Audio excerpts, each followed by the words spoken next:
Fuck Your Life, written and published by Books Reader. You know that voice in your head, the one that whispers you've screwed up again after every self-sabotaging move? Here's the truth, you're not broken, cursed, or doomed to repeat soul-crushing patterns. You're just stuck. But you can break out. This isn't some sugar-coated self-help fluff stuffed with feel-good slogans and fake positivity. This is your wake-up call. A raw, no BS reality check packed with uncomfortable truths and real-world tools to get your life back on track. Whether you're drowning in toxic relationships, suffocating under debt, stuck in a dead-end job, or just sick of being your own worst enemy, it's time to face the real reasons why life feels like a dumpster fire. Ready to stop pressing the self-destruct button? Let's go. Lesson 1. Stop blaming others. The moment you point a finger at someone else, 3 point right back at you. That's not just a saying, it's the cornerstone of personal growth. Blame feels good for a moment. It's an easy out. But every time you use it, you give away your power. Didn't get that promotion? Easy to blame your boss instead of looking at where you can grow. Relationship fell apart. Blame your ex, not your emotional walls. Struggling financially. Blame the economy, not your money habits. Blame is a comfort blanket for the ego, but it's also a cage. It makes us feel better temporarily, but locks us into a powerless mindset. Every time you blame, you reinforce the belief that you can't change things. Now imagine flipping the script. What if you approached every problem with the question, what's my role in this? Instead of complaining or venting, you'd be solving, growing, and progressing. It's not comfortable. Facing your own patterns never is. But it's the only way forward. Ownership doesn't mean taking the blame for everything, it means taking responsibility for how you respond. Life throws curveballs.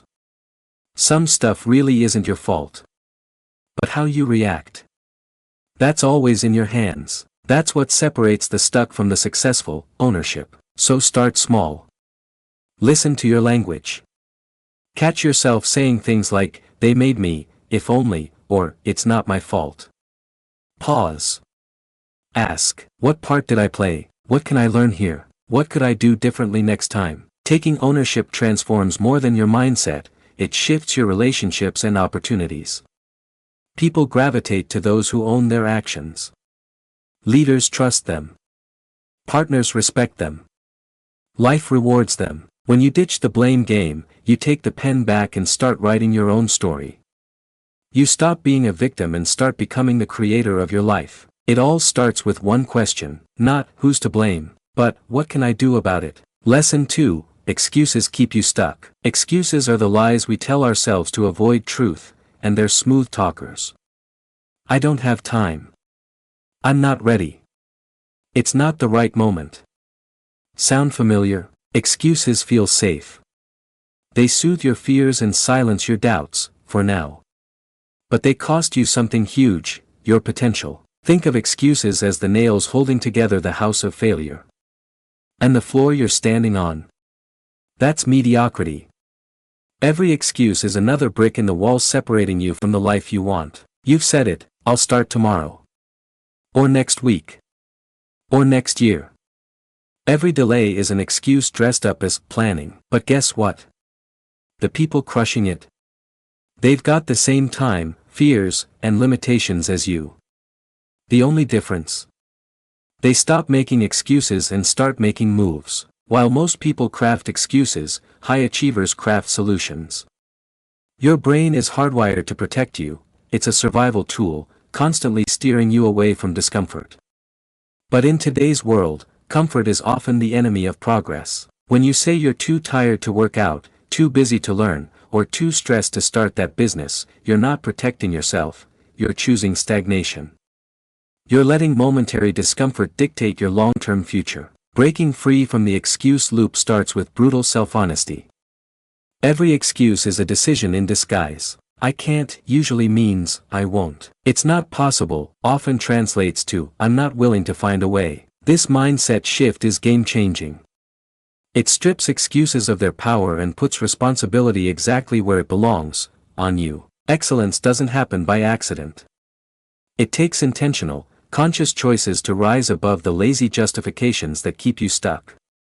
Every time you catch yourself making an excuse, stop and ask, is this true, or just comfortable? 9 times out of 10, your excuses crumble under honest scrutiny. Building a no-excuse mindset means building new mental muscles. Don't say, I don't have time.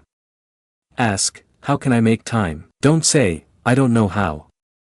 Ask, how can I learn? This rewire turns you from a passive bystander into an active problem solver. The road to greatness is littered with hard truths and hard actions. Every excuse you dismantle clears space for real progress. Start small. Kill one excuse today. Then another tomorrow. Let momentum carry you forward. Understand this, mediocrity isn't random. It's the natural result of accepting excuses as truth, but your potential, that's waiting just beyond the walls of excuses you've built. Break them down. Every excuse is a choice, and every choice shapes your future. Excellence isn't about having no limits. It's about refusing to let your limits define you. The world doesn't care about your excuses, it rewards execution. Your dreams aren't waiting for your perfect moment. They're waiting for your action, so stop tolerating excuses. Embrace discomfort. Embrace the work. Own your growth. Excellence belongs to those bold enough to stop lying to themselves and start doing the damn work. Lesson 3, your habits are the blueprint of your reality. Look around you. Your life right now is the result of your daily habits. The things you do, think, and believe, on repeat, have built your current reality brick by brick. Those small decisions, they aren't small at all. They compound. Every morning scroll through social media. That sets your focus. Skipping workouts. That's shaping your energy. Avoiding hard conversations. That's scripting your relationships. Habits create momentum, for better or worse. And your brain, it's designed to automate them. Repeat a behavior enough, and your mind hardwires it, making it your default mode. That's why breaking bad habits feels like wrestling a ghost. It's ingrained in your neural wiring. Nothing in your life just happened. It's all been built, through your repeated choices. Struggling financially? Look at your spending habits. Poor health? Look at your eating, sleeping, and movement patterns. Toxic relationships?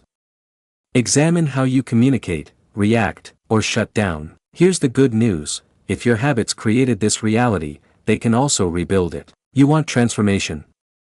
Start forming habits that match the life you want. Want to get fit? Prep your meals. Move daily. Want deeper relationships? Practice empathy. Be present. Want financial peace? Budget. Save. Invest. Learn. Change starts small. Don't try to rebuild everything overnight. Focus on one habit. Something simple. Something you can do every day for 30 days. Track your wins. Miss a day? Fine. Just don't miss 2. Design your environment for success. Want to work out in the morning? Lay your clothes out the night before. Want to eat clean? Ditch the junk food and stock real fuel. Set yourself up so success is the easy choice. Your life is being shaped daily, brick by brick, by what you repeat. The compound effect is real. 10 pages a day becomes 12 books a year. A few bucks saved daily becomes real wealth. A few kind words daily can rebuild trust and deepen connection. Your habits are the blueprint of your destiny. The question is, are they building the life you want, or keeping you in the one you hate? Lesson 4, self-sabotage is a choice, and you can choose differently. We've all felt it, that moment when things are going well, and suddenly, you do something to derail it. You're sticking to your workout plan, and then binge on junk food for a week. You're crushing it at work, and then mysteriously start showing up late or missing deadlines. That's not bad luck.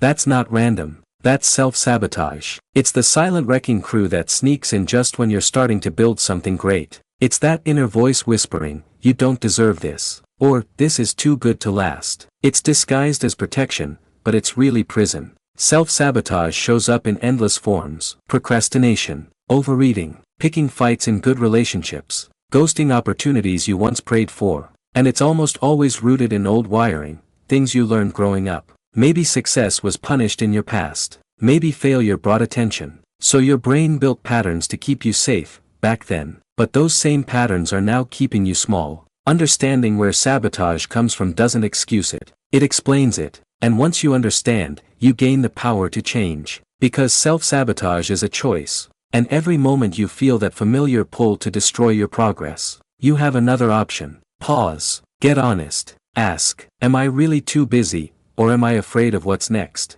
Am I picking a fight, or am I scared of getting close? Am I avoiding this goal, because deep down, I don't believe I'm worthy of it? Every time you choose to stay on track instead of derail, you rewire your brain. You teach yourself that success is safe, that you can handle good things. This isn't about being perfect. You will mess up. You will fall off. Just don't stay there. Don't turn a slip into sabotage. Recover fast. Recommit stronger. Building a new pattern means establishing boundaries with yourself. It means learning to sit with the discomfort that comes with growth. Because yes, success can be uncomfortable. You might feel anxious, unworthy, like you're waiting for the other shoe to drop. That's okay. Those feelings are normal, but they're not facts.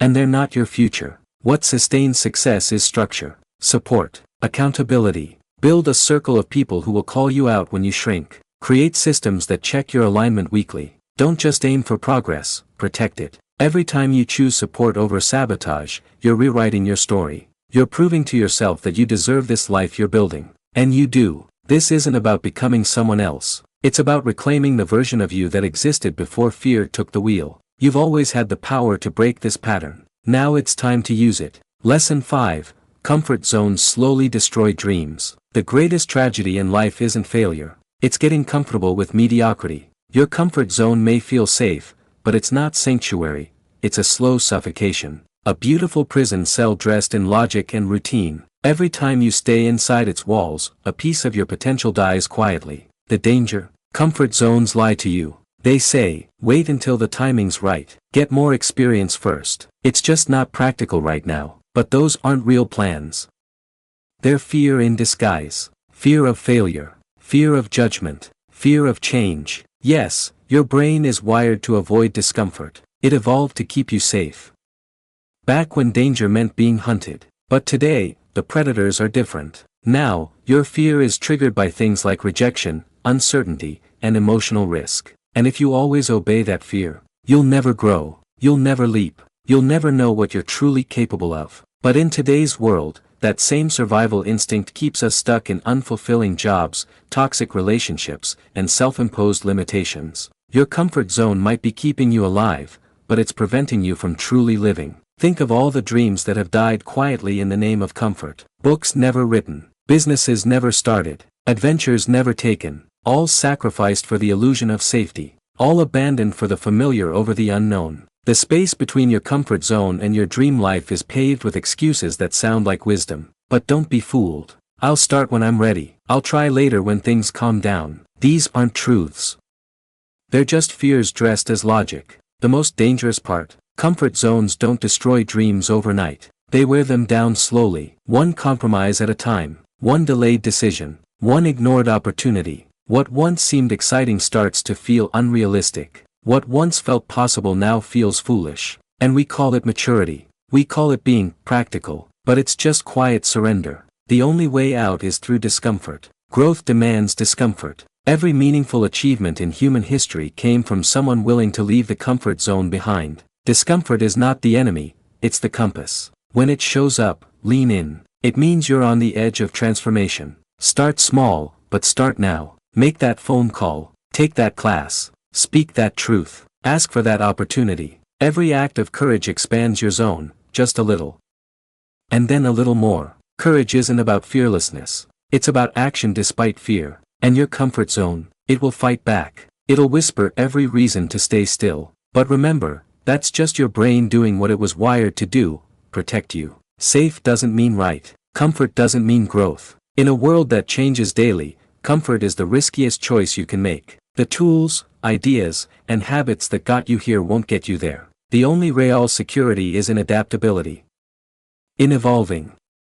In being willing to get uncomfortable again and again. Your dreams, They're not going to chase you. They're waiting, beyond your fears, beyond your doubt, just outside the walls you've built. You must decide, will you choose the pain of growth, or the regret of never trying? Because in the end, there is nothing more uncomfortable than looking back on a life of dreams deferred, asking yourself, what could I have become if I had just been brave enough to try? Lesson 6. Take responsibility or stay trapped. Life has a direct way of reflecting your level of personal responsibility. When you constantly blame others, circumstances, people, bad luck, for your situation, you stay trapped in a loop of powerlessness. But when you take radical responsibility, you flip the script. You stop being a victim of your story, and start becoming its author. The first step: admit that your current life is largely the result of your past decisions. This isn't about guilt, it's about power. Every time you point outward, you give your power away. But the moment you take ownership, even of things that feel unfair, you reclaim the ability to change your direction. Most people live in reaction mode. They let life happen to them and then complain about the results. They mistake comfort for control, and they wear victimhood like a badge of honor, because it relieves them of responsibility. But here's the truth: the victim mindset is a comfortable prison. It feels safe, but it keeps you small, stuck, and endlessly waiting for things to change without your participation. Taking responsibility doesn't mean everything is your fault. It means you're in charge of how you respond. That's where your freedom begins. Don't ask, why is this happening to me? Ask, what can I do about this? That shift, from passive to active, transforms everything. Look at every area of your life: your relationships, your career, your health, your finances. What patterns keep repeating? Are you blaming your job, or are you avoiding growth? Are you waiting to be recognized, or are you developing your skills? Are you blaming your schedule for your health,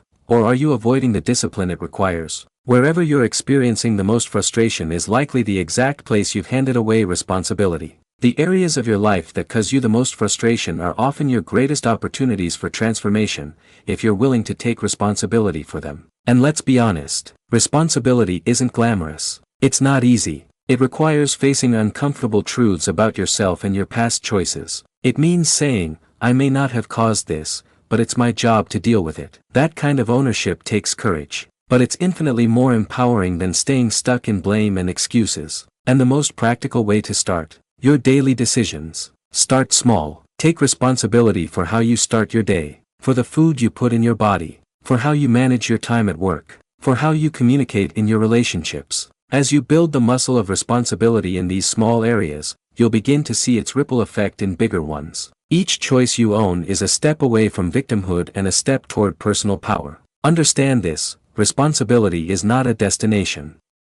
It's a practice. You will still face unfair moments. You will still be handed things you didn't ask for. But when you approach those challenges from a place of ownership, you step into your power. You stop asking, why me, and start asking, what now? That shift, from blame to action, is the gateway to freedom. Lesson 7. Your energy attracts your experience. Everything in life operates on frequency: your thoughts, your emotions, your intentions. Your energy isn't just a vibe, it's your magnetic field. It attracts experiences, people, and opportunities that match it. Walk into a room carrying stress, bitterness, or negativity, and you'll feel the shift. People pull back. You feel misunderstood. Opportunities seem to slip through your fingers. But it's not the world rejecting you. It's your energy shaping your reality. This isn't magic.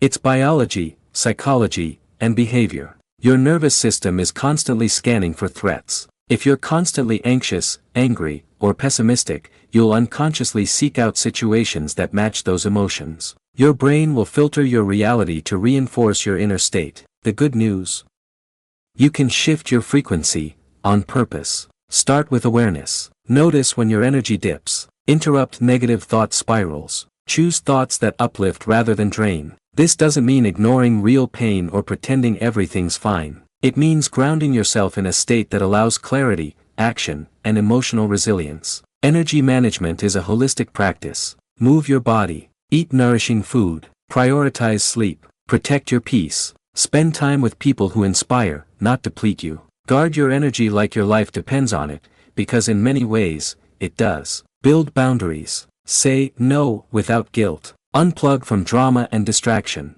Make space for rest, reflection, and joy. Start your mornings in a way that elevates you, meditation, movement, journaling, silence, sunlight. Then, throughout the day, check in with yourself. When you feel drained, pause and realign. Your energy affects everyone around you. People feel it before you speak. And when you consistently show up grounded and elevated, the world responds in kind. The truth is simple: you don't attract what you want.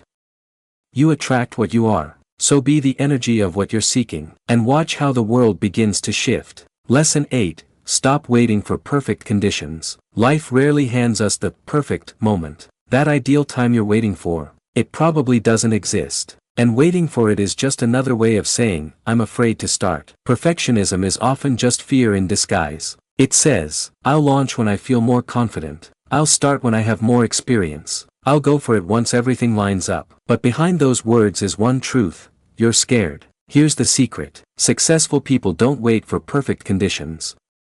They build success in spite of imperfect ones. The Wright brothers didn't wait for a degree in engineering. They worked with what they had: a bicycle shop, curiosity, and relentless determination. Perfectionism is a clever lie your fear tells you to keep you safe. But playing it safe is often the most dangerous thing you can do. We live in an age of information overload. We can research forever and still feel unprepared. But knowledge without action is just mental clutter. Action is the antidote to fear. Not perfect action. Any action. Every bold move is messy at first. Every breakthrough started with someone who didn't feel ready, but acted anyway. Waiting robs you of momentum. It turns dreams into somedays. And someday never shows up on the calendar. You get one life. Start before you're ready. Launch before it's perfect. Speak before your voice is steady. Move before the fear disappears. Because clarity comes through motion. Confidence comes from showing up. And momentum builds when you stop waiting and start doing.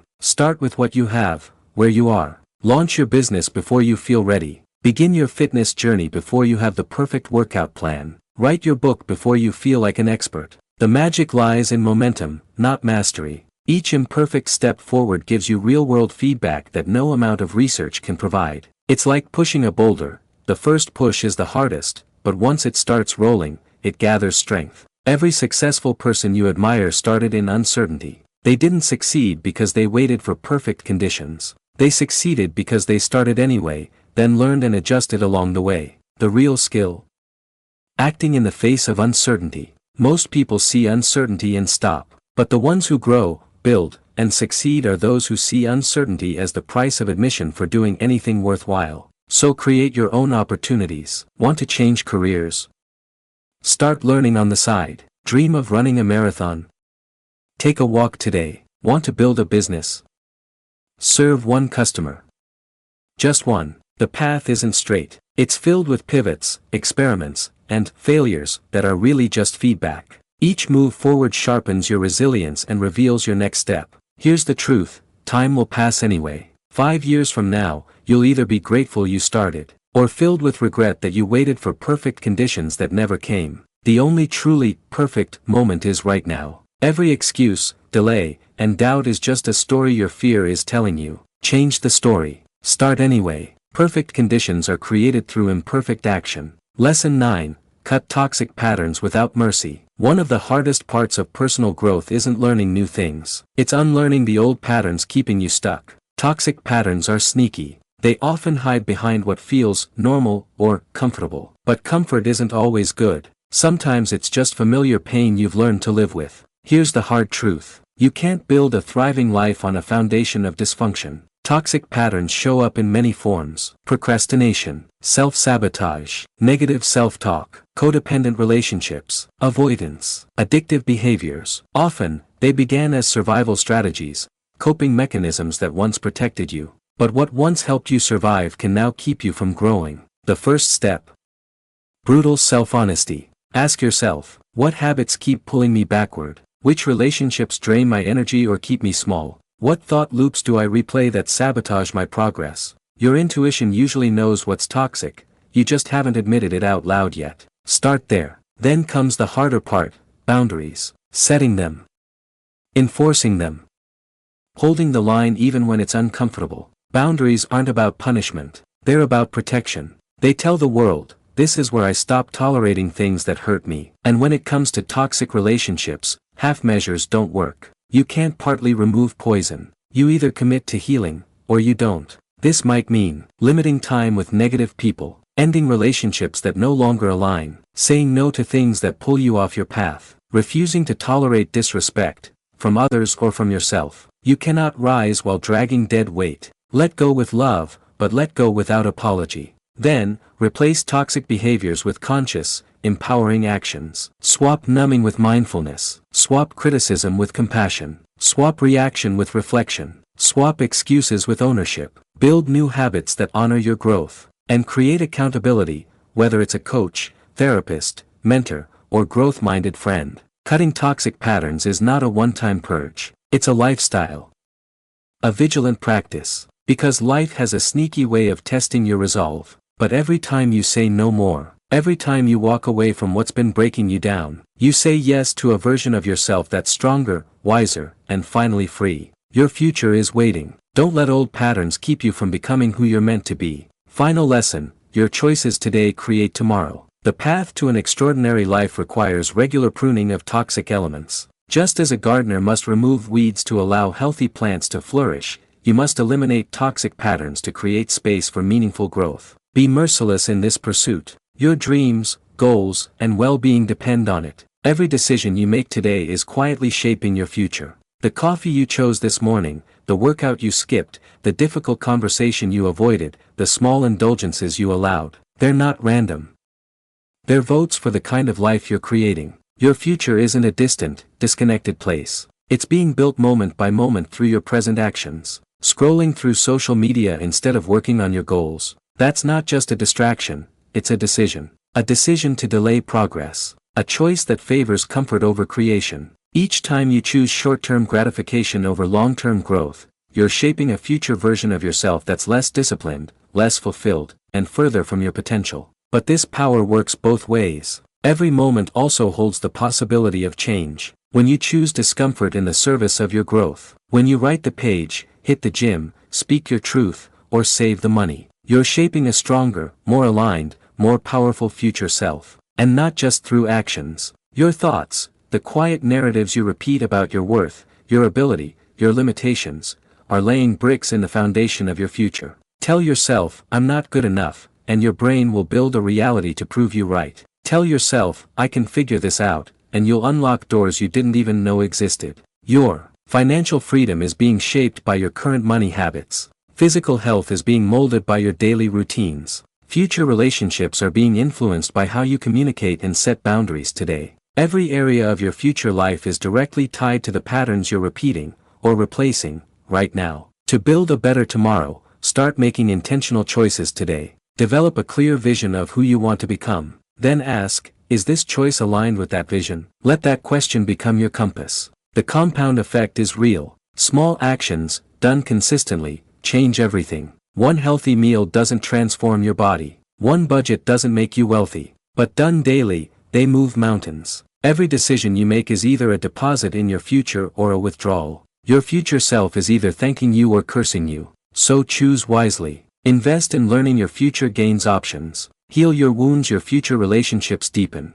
Face your fears, your future becomes stronger and more resilient. You don't need massive changes overnight. What you need is consistent, conscious action. Each day. Every moment. Over and over again. Every time you choose. Growth over comfort. Discipline over distraction. Purpose over impulse. You're writing a new chapter, one that leads directly to the life you've always wanted. Your tomorrow is being created today. Make it count. The future you dream of won't arrive by accident. It will be built, choice by choice, moment by moment, by the person you decide to be today. Your future self is waiting. The question is, what will you choose?